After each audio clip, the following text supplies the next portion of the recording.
merci beaucoup Malick Thiandoum ci li nga ñu yëral li yéene kaay xëy tey fa ñuy taxaw sànq joxe nañu rek les couleurs mooy lu jëm nag ci déclaration président français bii di Emmanuel Macron jàpp sax ne que Afrique surtout retrait yi dafa mel ni ñàkk xel da cee rek daal di am donte sax ñoom waxtaanee woon nañ ko ba noppi waaye loolu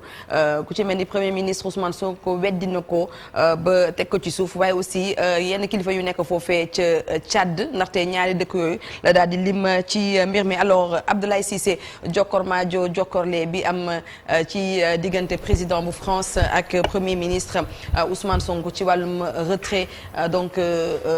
troupe française yi fii ci suñu réew danañ ko mën a jàngate xëy na dafa teel de mais en bon français li Macron def. En bon français dañuy wax c'est un pauvre type. teel na nag xëy na ci kàddu yi mais parce que nit sax boo ko am na nit loo xam ne sax mën na jotee ak baayam waaye moom moo ko mën a waxal boppam waaye soo ko waxee c'est ça ngeen jotee xëy na jaar-jaari àdduna moo waral coopération militaire bu amee ci diggante ñaari réew la moindre des choses mooy ñu mën a d'accord ni ku nekk gis na ci boppam wax ni dimbale naa la loolu bu waxoon kenn du ko bañ wax ni ci jamono bi ñuy kii am na yoo xam ne ni dimbale nañu loolu peut-être kenn du ko bañ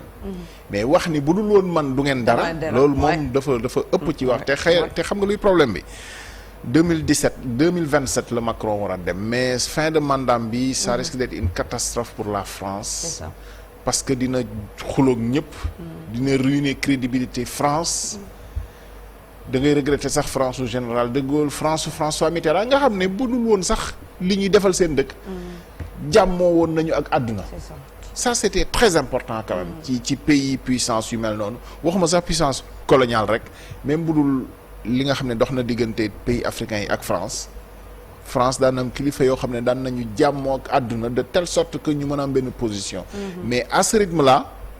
buy dem buy jeexal France dafa nar a ruiner crédibilité bi nga xam ne yëpp am na ko ci àdduna bi yëpp te ki ko nar a wutu xëy na moom la ñuy yërëm parce que day repartir de très très loin wax bi wax bu ñaaw la wax ni budul man du ngeen dara te histoire lu mu gàtt-gàtt li Ousmane Sonko wax vraiment fàttali la rek mais évidemment budul woon africains yi soldats africains yi américains yi ak ñeneen ay allemand ngeen di doon mais loolu mais loolu c'est clair parce que France tey du nekk France maintenant waru ñoo nekk ci nettali maa def lii bu dul woon man ça ne nous mène absolument à rien mais comme moom moo ko sooke vraiment c'est pas à la hauteur de président wu France c'est pas à la hauteur des relations yi nga xam ne ni moom la nit ñi bëgg a préserver parce que lii bu continuer coopération économique yi nga xam ne sax mooy am ci diggante yi mais amul avenir c'est ça bien voilà day na sax day sax en tout cas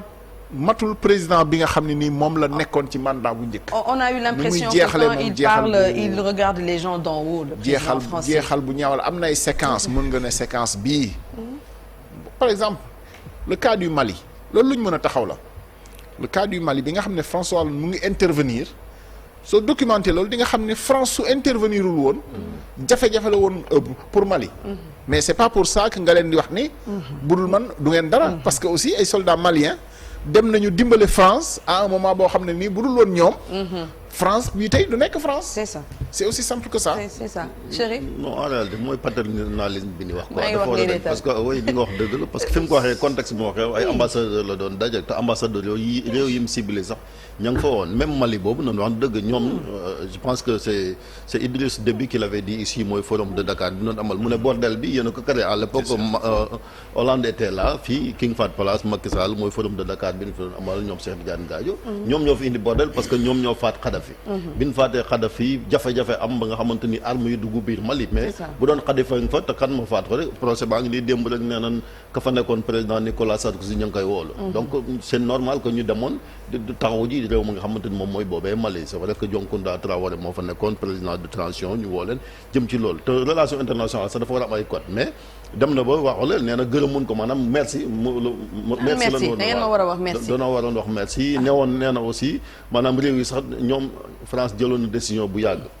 depuis février da leen doon jox 2023 primeur mais loolu aussi moo tax am na benn extrait boo xam ne mooy Jean-Marie Bockel nga xamante ni moom ci boppam cité na ko dem ci conférence de presse bi nekk ndawam Jean-Marie Bockel pour le cas du Sénégal n'a pas dit ça parce que mi ngi nii si on peut écouter l'extrait parce que c'était à 3 jours des élections législatives yi nga xamante ni Sénégal la amoon moo ne contexte Sénégal bi c'est particulier jotut faa waxtaane sa waxu retrait parce que bi ñu laajee président Bassirou Diomaye Faye daf ne nañ leen bàyyi temps surtout que ñu nekk ci contexte électoral c'est ce qu'il avait évoqué kii waaw Marc Penelman moo def interview bi vieux benn extrait bu ndaw rek mais nous verrons cela. Sur le Sénégal, vous dites que c'est le contexte électoral, il y a des élections le 17 novembre, enfin ça fait déjà quand même 6 mois que vous êtes sur place. Il y a aussi quand même ce qu'a dit le Premier ministre, Ousmane Sonko, l'homme fort du Sénégal. Il a dit la présence durable de bases militaires étrangères est incompatible avec la souveraineté du Sénégal. Alors une question très simple, vous avez dit que dans les 3 pays où vous avez échangé, vous avez pu aller, on ne veut pas, selon leurs dirigeants, fermer les bases françaises, mais est-ce que la fermeture de la base de Dakar est, elle, sur la table, puisque les Sénégalais ne vous ont toujours pas accueillis et vous n'avez pas vraiment eu d'échange à ce sujet? Bon, le président Macron a reçu le président Bassirou Faye au mois de juin. J'étais présent à cette rencontre avec également un certain nombre de ministres sénégalais et français. Et le président français a posé clairement la question. Et la réponse a été « laissez-nous le temps de la réflexion ». Et c'est ce temps que nous vivons actuellement. Mais nous verrons cela. waaw kon koy jeexal na wax je pense que conseil am bi weddi na ko. waaw franchement président Macron Fafara. oui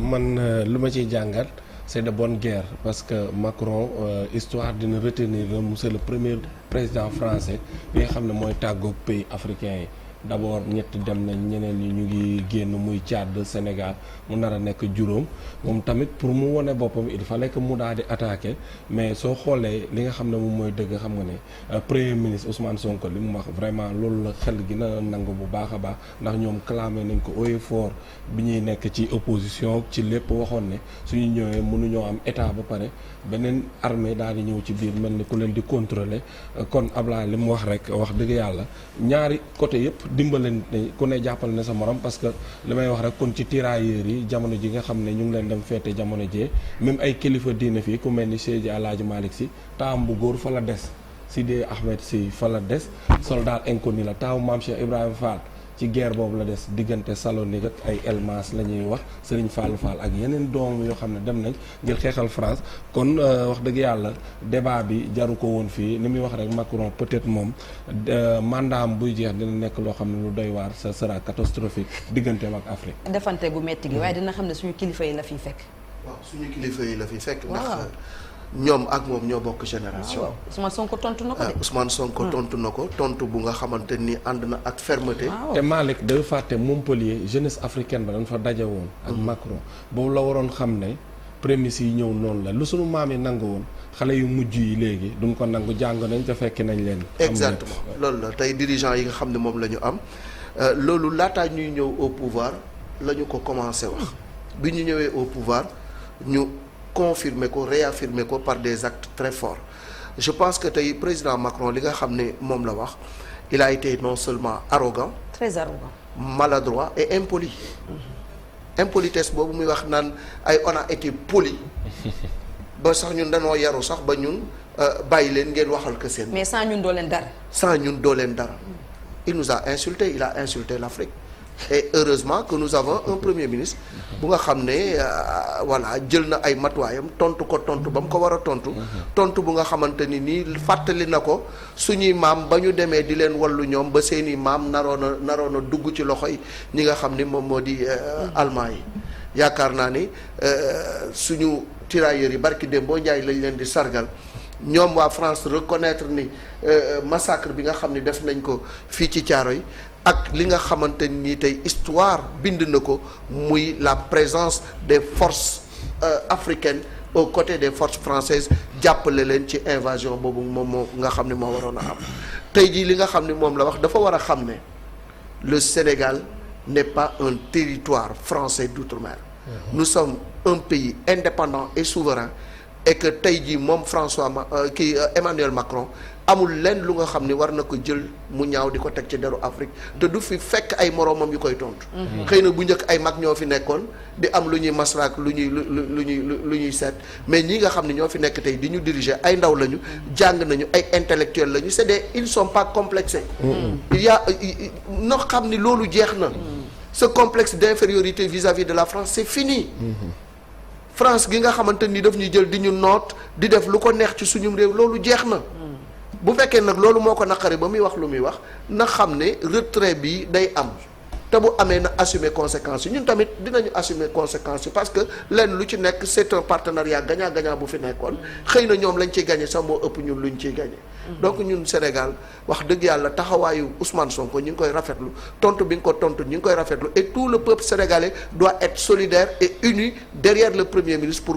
dire non à Macron et lui rabattre le caquet parce que ce qu'il a dit est tout simplement un manque total de respect vis-à-vis de l'Afrique. Et on va résumer par les mots de Abdoulaye Cissé au début en bon français. Abdoulaye nga ne c'est un pauvre type. Pauvre type. Voilà,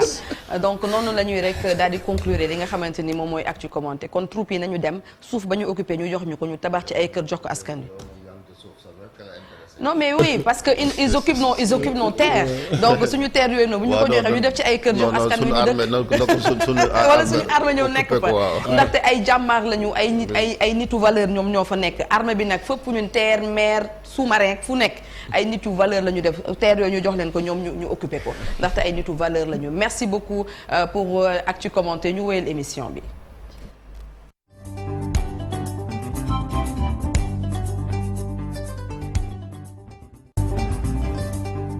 ñu ñëw ci un jour au Sénégal un jour dans le monde beaucoup d'événements xewoon un certain 7 janvier mais dañuy taxaw donc ci fin wu rubrique boobu nga xamante ni yaay ko moo ñu ko indil ci le 7 janvier 2005 ak adoption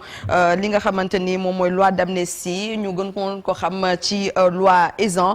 donc mu nekkoon turu député bu parti démocratique sénégalais bi